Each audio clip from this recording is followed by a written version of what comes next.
Hello guys! Yan, kumusta po? Mapagpalang araw sa ating lahat. It's Wing again. Welcome naman sa ating channel. So ito guys, alam nyo ba itong puno na ito guys ay kahawig po siya sa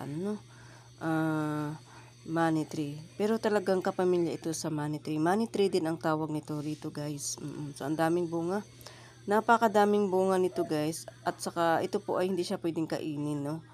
Pwede din siya kainin sa mga ibon. Yan, no, daming bunga guys. Pulang-pula po siya, no. So parang hindi siya guys, hindi siya lumalaki ng maging lang siya, parang napaka lang siya, hanggang 2 feet lang siya guys. Basta maliit lang po siya guys.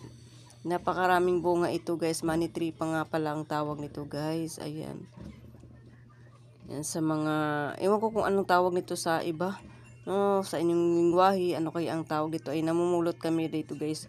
Pinipulot namin yung mga nahulog kasi yung mga nahulog ay pwede siyang itanim, ganun. Tapos seedling, ganun, no.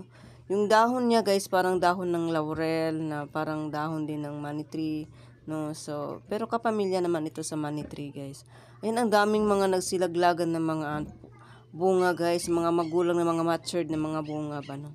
Ayan, maganda kasi rito guys kasi siya, maliit lang siya, tapos maraming bunga siya guys. So ayan, para isidling ko, kuha ako ng mga diyan, mga nahulog na buto kasi magulang na yung buto. Ayan po yung itsura niya. Ayan, oh. Ang ganda niya tingnan guys. Pati yung mga dahon niya ay parang dahon lang ng laurel. Yun nga ay.